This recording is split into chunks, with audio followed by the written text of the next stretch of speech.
everyone, this is CJ992 and today we're back for another brand new video, and before we get into it, let's just give a couple seconds for those who's coming in to say, F you, la la la, la la la. Let's just give them a couple minutes and then they'll click on the video, they'll leave after they've done it, and then the football and people can have a footballing conversation. Right, that should be enough new people. Let's go ahead and talk about what was probably the worst Old Firm in terms of quality. I thought it would maybe be a showcase of Scottish football. Probably wasn't in the fact, but I'll be honest with you, if I had won that 1-0, I wouldn't care less about the quality, and I'm sure not one single Celtic fan on the planet is giving a damn whether it was a showcase of Scottish football. We are here to talk about Rangers nil, Celtic 1, in a game of football that honestly rare, people, and I feel it growing, and as I feel the old heat pulsating. And the reason I feel this way, people, is I do not understand what I just witnessed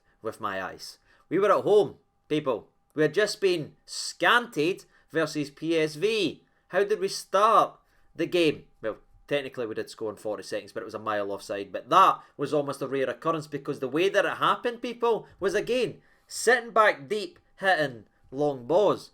Is that what we've devolved into, people? Is that where we are as a football club at home in an Old Firm match? We feel we need to sit 30 yards behind Celtic. Didn't meet them at the middle. Didn't meet them eye to eye. You know what was actually successful when Beale was here last time under Steven Gerrard, actually being a fight, being on the winning 8 of the 13 that he last saw. I didn't understand how someone who can be here and saw it work so well just does the exact opposite. And something we talked about in yesterday's video is whoever lost this game, like whatever manager, the toxicity with the fans was just going to start rolling and rolling and rolling. Because before this game, Celtic only scored in 2 matches. They were getting booed at home. Brendan Rodgers was getting booed at home versus St Johnstone. We know how we feel about Michael Beale, we know we've been frustrated, we didn't really get the plan. Why is it so narrow? Why is our £6 million striker never playing a game? So I did feel this Old Firm would be very, very important for one reason, to see where the fans actually go. And I'm sure this win would have bought Brendan Rodgers more time with the Celtic fans, and obviously they're going to be welcoming back a couple of players, whilst we now have to spend the international break with no distraction, nothing, people, and think about what we are witnessing. Because what we are witnessing, people, is a game of football in a first half versus Celtic that, in my opinion, we looked like we didn't believe we could go at them 1v1, and that's the biggest issue I have. I can take getting beat, I can take getting hammered, I'll sit here and say it whenever it happens, but when I see a team set up like that at home, it genuinely is humiliating. And I'm just a fan, people, you know what I mean? I just sit here and have a conversation. I'm not going out there and playing soccer. I can't even imagine how humiliated they guys must feel, because they did look second best in every single category. Now, before we go any further on, we start speaking about this and this. Obviously there is going to be major talking points. I want to talk about maybe the biggest elephant in the room then, shall we, which is obviously this chance right here, and the goal that Rangers did score early on in the game after Dessers dispossessed. I'm not even going to try and pronounce the centre back. I'm not being wide. You just know I'm going to be brutal. But he ends up winning the ball, passes it to Roof. Roof finishes it beautifully, sends Rangers on their way, and then it gets taken off. And for me, this is embarrassing, people, for many, many aspects, because not only does the guy actually kick Dessers, and people can say, oh, it's the obstruction rule, look at this, look at this. Well, the reason I've got so much frustration, people, is, again, I make these videos every single Rangers game, I watch every single second. I had to sit here a couple months ago when we went to Tynecastle. Go ahead and find the video. I can't remember which exact one it was, but Ryan Kent was given a penalty kick, then VAR looked at it. The exact same referee, by the way, went to VAR, went to the wee box and watched the exact same incident where Ryan Kent kicked the defender's leg and fell over, and rightly so. I sat here and I says, that's no a foul, people, because he's kicked the defender's legs. That's how I sat, and I got a wee bit of flack for saying, no, you should be saying it's a penalty. But no, I just said it how it is. If you kick someone's leg and fall over, it's not a foul. They didn't get a penalty on that day. The referee for me got it right. But now the exact same referee has looked at the exact same call and gave it the other way. And I'm not even going to go down the route of it's an old firm. Can we not have anything left, any physical contact at all, people? I'm not really going to go down that route because I know there's a lot of younger people now, and this is what football is to them. Just nae touching, nae nothing, nae getting stuck in. This is what they want to see. But for me, man, old firms used to be special. You know what I mean? It used to be all in, heart on sleeves, battling, both sides. Both teams would trade wins, both teams would get physical with each other. And now, when they types of goals are getting chopped off, man, we actually is football. But that's maybe a statement on football itself and an incompetent referee that can't make his mind up because he changed his mind for the Hearts game to this one right here. But I'm sure all the mad hatting deranged conspiracy theorists that constantly say referees help Rangers will ignore that little direct comparison. But aye, we'll have to talk about Rangers should have scored, and for me they did score, but the referee got that game. But where I've sat here and I've maybe said in the past, like the Morelos one for instance last season when he didn't foul Alistair Johnson, they got chopped off and we got beat 2-1. I think I started the video off by saying we got beat 2-1 but it should have been 2 each. I think I said that in there. For me, the way we were playing, if we took the lead in that game, if we were given that goal, I can't sit here with a straight face and say we would have won that game because of the manner in which we were playing. So in my opinion, we got shafted with a goal, but I think Michael Beale shafted us before a ball was even kicked, installing this almost cowardly mindset in a Rangers team. And I didn't want to be saying this. This is my football club, people. I eat, sleep and breathe this football club. I'd have to sit here and say that. I'm having to sit back and I'm having to say what I need to say. People, that was a Rangers team that didn't meet Celtic at the halfway line and didn't win any individual battle. And the second half, maybe we did come out and start attacking and maybe we showed what we can do, but that is empty nonsense to me. The only reason we started to do that is because we were 1-0 down.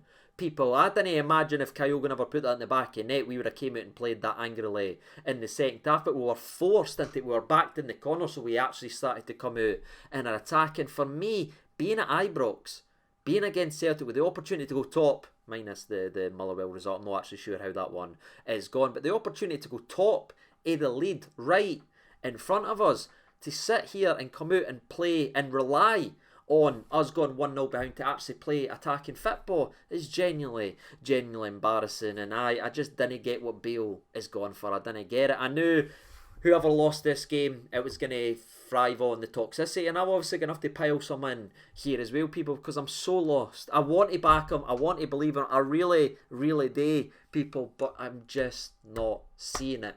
Big game Bale doesn't exist. His record is stinking. He has won one big game in his Rangers managerial career, and it was the least meaningful game that he's actually had. That's what we've got, and Bale's going to have to take that, and it's his tactics, it's his reliance on these players, it's the belief in this player. I mean, Kamal Roof obviously scored a goal, but what I like for Roof is, in the day, you've seen him so many times reacting to players, telling them to get up, telling them to scream and everything, and he needs to watch what he's doing with that, people, because showing that level of passion and demanding more from his teammates and actually want to play good football will end up getting him the exact same treatment than the last player who sat here and said he wants to play and showed a bit of passion. Do you remember what happened to him? Well, he got dropped for all Rangers squads and loaned a week later. Now he's playing in the Spanish league, people. His name was Hadji. So Roof, be very careful, because apparently passion isn't what we want at this football club. We want robots to stick to a tactic that continuously fails, and by goodness gracious,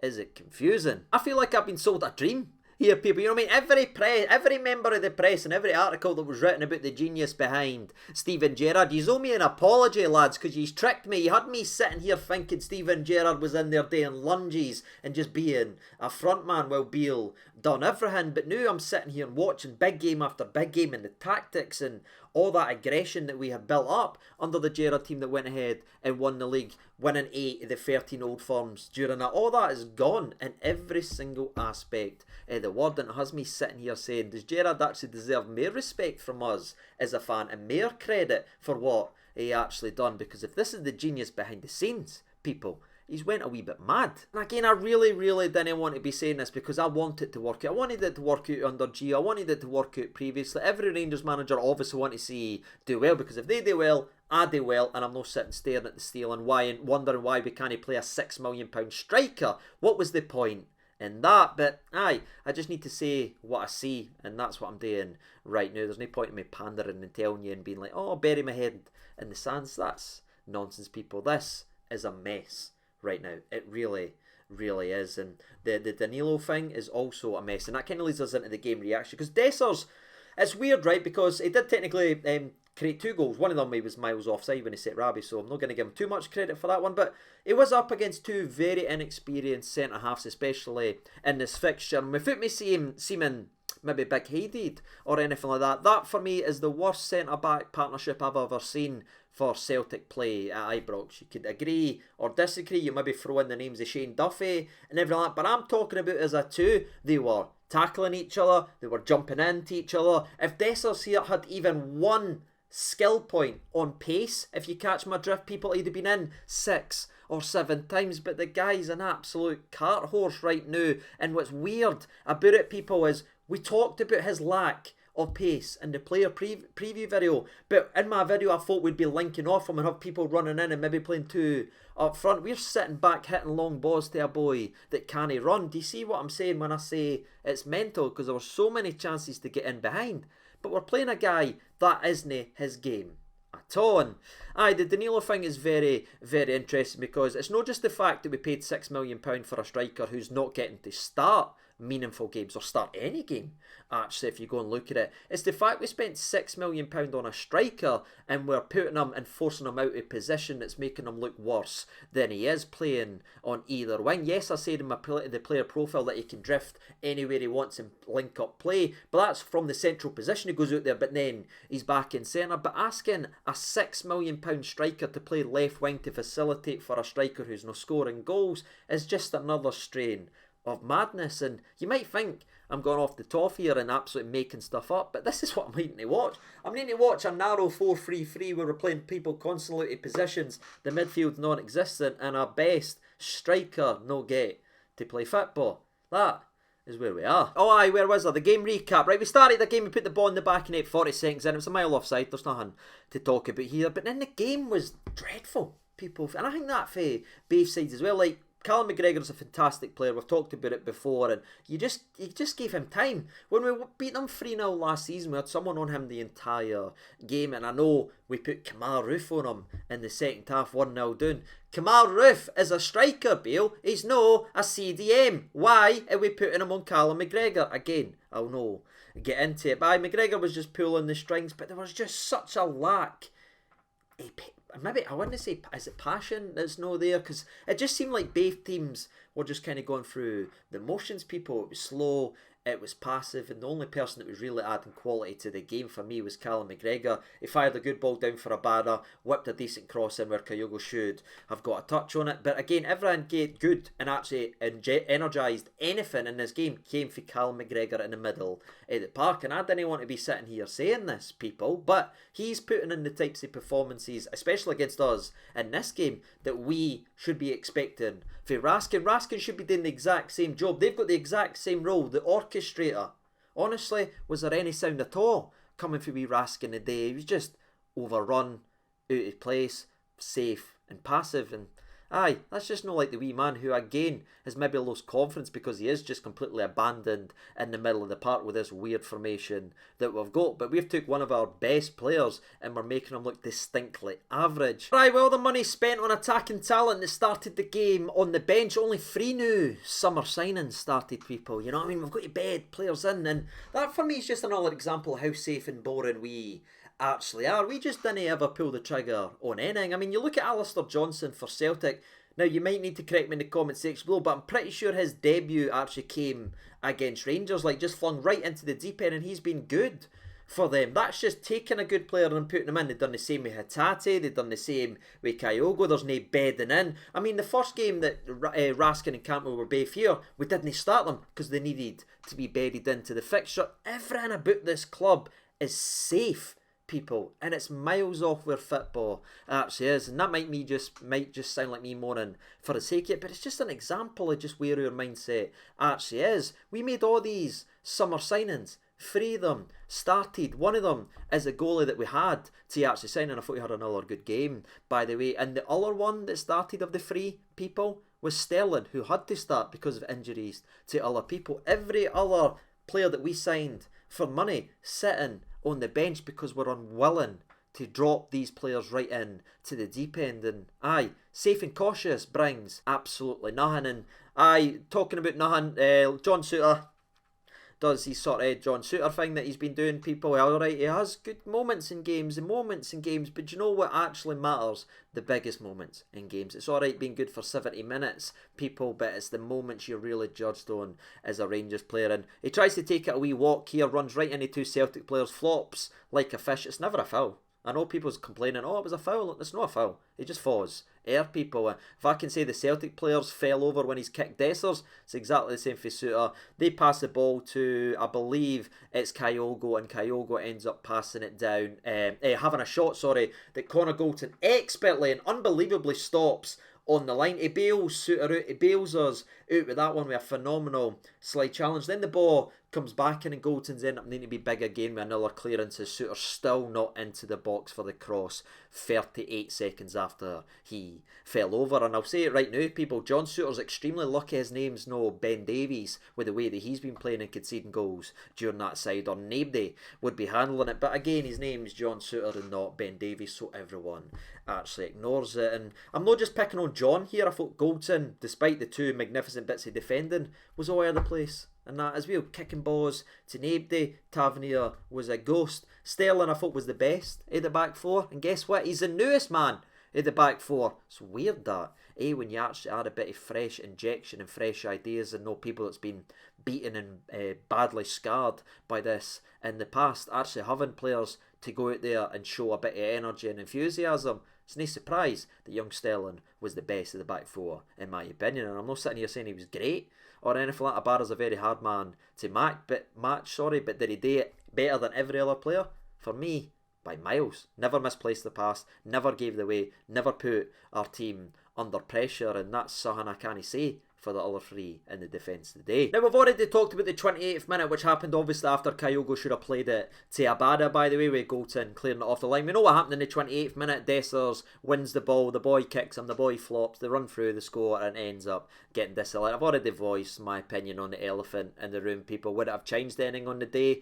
Who's to say? But the way we were playing, I genuinely didn't believe it, people. Maybe we would have got a draw out the game. Is that great? Is that what's to be celebrated? Is that where our standards have fallen, that we might have been able to hang in? If we'd have scored in that game, every single Rangers fan knows we'd have just kept doing what we're doing, sitting back and hitting long balls. And should have been given, wasn't given, but that's when you show a bit of something in here and start playing a bit pissed off. If you feel aggrieved, if you feel like you've been let down, that's when you go and you actually start playing and showing you want something. But we never. People, Rabi hit one of the bar after the 2 centre-backs have a calamity. Joe Hart does a calamity. It's the same stuff, people. Celtic aren't a phenomenal side. They've got phenomenal individual players, but the 2 players playing centre-half today, and Joe Hart and goals, they'll give you chances. You just need to be good enough to take them. And Rabi ballooned it at the bar, and that kind of leads us almost to half-time, people, where again we had another header for Kamal Roof in the 46th and a half minute. Wait, I need to sort myself in the seat, people, because we expected that to be the last incident of the game. 46 and a half minute of 47 minutes to be played. We hit the ball into the ground and it goes out wide. We just need to jog back, header the ball away. We go in half time 0-0, needing to change pretty much everything. But then we do what we do. It's a long ball. Golton weirdly headers it downward. It goes to a Celtic player. John Souttar sitting there sleeping once again. No anywhere near the line. Not even near the line. The other 3, Sterling, who's barely kicked the ball for us, is keeping the line with Golton's header. I don't know where John Souttar is. The only player that did know where John Souttar was right enough was Kyogo, as he's just clever and he gets one major opportunity, obviously, in front of goal that he's missed. But this is another opportunity and it's an absolute screamer a finish. And how wild is it, people? You give your striker opportunities to strike it and it'll never catch on. Phenomenal finish, but is it laughable defending? Yeah, people. but that's what we do. Now the second half comes, people. I'm going to try and be a little bit shorter here because this is where people saying, oh, we played well in the second half when we're just unlucky. I just can't go there with people. It shouldn't take on 1-0 behind versus Celtic to actually start playing attacking football. I mean, the first chance of the game, Connor Goldson passes it to Abada. Abada has a shot that's ridiculously saved by Jack Butland, by the way. Phenomenal save. We didn't actually doesn't get credited for the save as they give a goal kick. The referee was all over the shop, so he gets that one wrong, but Butland makes a phenomenal save. And then what happens after that? They once again get in behind us, and we'll just have to be thankful that Kyogo was very greedy on this occasion as he's got Abada wide open, almost for a tap in himself, but he has a shot and he balloons it over the bar. That was a real let-off. That is 50 minutes into the second half that apparently some people were saying we played much better in. We could have conceded 2 goals in the opening 50 minutes. We end up making a substitution, and I feel like this substitution is massive, people. We talked about the toxicity yesterday, and you can't blame them at this. Kamal Roof gets substituted off, and when I tell you the entire crowd stood up and booed that decision, I mean it. Beale looked absolutely gobsmacked, but that is a collective fan base sick to death in watching good players get withdrawn for players that's not performing. Dessers should have been withdrawn on that occasion. Every single person in the stadium, every single person on this planet was watching it. That was the change that was made. Roof was linking the ball up. He wasn't maybe playing great in the second half, but if there was a ball to fault him, that's where I wanted to be. The likes of Sam Lammers that miss sitters and everything like that. That's fallen to Roof. It's in to the back of net, but we take off the only striker that's actually capable of scoring this season, and boos. Now I'm going to skip over the Tav corner which Goldson hits air the bar because, you know, water is wet. Let's get to maybe the biggest incident in the game where we play a nice little bit of football with Raskin actually showing he can play forward passes. It would be great to see that a bit more often. He does a nice little reverse pass in to Sam Lammers, whose first touch is good. He goes round the goalkeeper. Dessers is standing right here for the tap in, but Dessers tries to hit it with his right foot and hits it wide, and that is yet another open goal miss for this Rangers team. And you're looking at how we're getting beat off Celtic on a horrific record versus Celtic 2-1, 2-1, 1-0, blah blah blah, 1-0 again. Every single game we've missed an open goal. With how pissed we've been, people, every single Old Firm over the last 5 we have missed an open goal in the game. How wild is that? And maybe that's a wee bit an example as well that this Celtic team isn't exactly firing on all cylinders, but they're doing enough, and that's the mentality side of the game now as well. They've got a clinical striker, they know their strengths, they know to give him opportunities, and they didn't beat themselves. We somehow find a way to beat ourselves constantly, and it's another open goal miss. Just hit it with your right foot, mate. Put it in the back of it or pass it to Dessers to hit it in as well. But that's what happens when you sign a striker who scored six goals in his last 4 seasons. You get those types of finishes. And isn't it mad that Sam Lammers is already a bit part player in this team with the money was spent on him? Like, that was somebody that Beale really, really wanted. He's coming on getting 50-minute Cedric Itten minutes, people. But we'll move on. That was the biggest chance for Rangers in the game, but I am saying that Celtic are many as well. I mean, he was almost our best player the day. So many counter-attacking opportunities that he just messed up, and I think he's done that a couple of times now against us. I don't know if he's a good player. I've not seen too much, or maybe he's good elsewhere, but everything I've seen against him versus Rangers, the boy is absolutely stinking, and thank God, by the way, because there were so many opportunities to counter, wide open in front of the goals, wide open in front of the players, and he constantly makes the wrong decision. And we were let off a couple of times, and we huffed, we puffed. Cantwell had a volley inside the box. Sam Lammers hit it at the bar, but if that's the quality and that's the best we can do, it's simply nowhere near good enough. No, when you're playing against the likes of Scales at centre half, no disrespect to the laddie, but come on, we've got to go after that with the money that's been spent. But the money that's spent so sitting on the bench because we need to bed the players in. It's nonsense, people, but that is the game. Celtic got the win. Was it a great game? No. Was a draw maybe a fair result at the day? I don't know, maybe it's too soon, but I didn't even feel like we deserved a draw, no, with the amount of chances, and I didn't even think a draw was good enough anyway. So if we'd have got a draw, I wouldn't have been happy, and if we had scored a 95th minute, I'd have celebrated, obviously, but would I have sat here and been happy? No, because of the shitbag tactics that we've put in. I think if you play like that, people, if you play like a shitebag, you get shitebag results, and that's exactly what we've got today. And Michael Beale, mate, you know what's happening now. You know exactly what's going on here. I'm not saying this or this for definite, but he's got a long way to go now. Maybe his spiel has been spun too many times. There's only so many times you can look in the press and spin the media and everything like that. We're looking at it. We're seeing you lose another big game.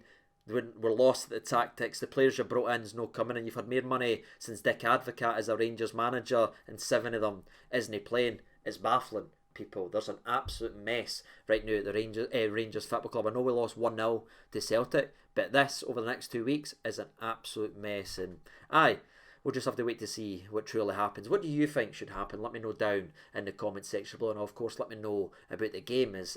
For me, that was pathetic in every single aspect, and it's annoying being a fan because you build up and you have a bit of fun, you have a bit of banter with the other side and everything, because I know some of them watch the content and everything like that. And I'm fine with having football conversations. It's the personal abuse. It's like messaging my mum on Facebook. Now that's all the weird stuff that I didn't pay any attention to. But the guys that we actually have banter with and that online on Twitter and everything like that, we have a bit of fun. But it's so frustrating as a fan that when you sit and do that and you're expecting your team to turn out, and then you sit and you have to watch that level of commitment, it just makes every single fan look like a frobber. And we're doing none but backing the team and believing when we're told full throttle, foot on the gas, handbrake off. Nonsense, people. And I'm fed up. What about you? Let me know your thoughts and opinions down there in the comment section below, and I'll see you in a couple weeks now, I believe, when obviously during the international break, unless something actually happens. But until then, I've been CJ92. Thank you so much for watching. All the best, and bye bye.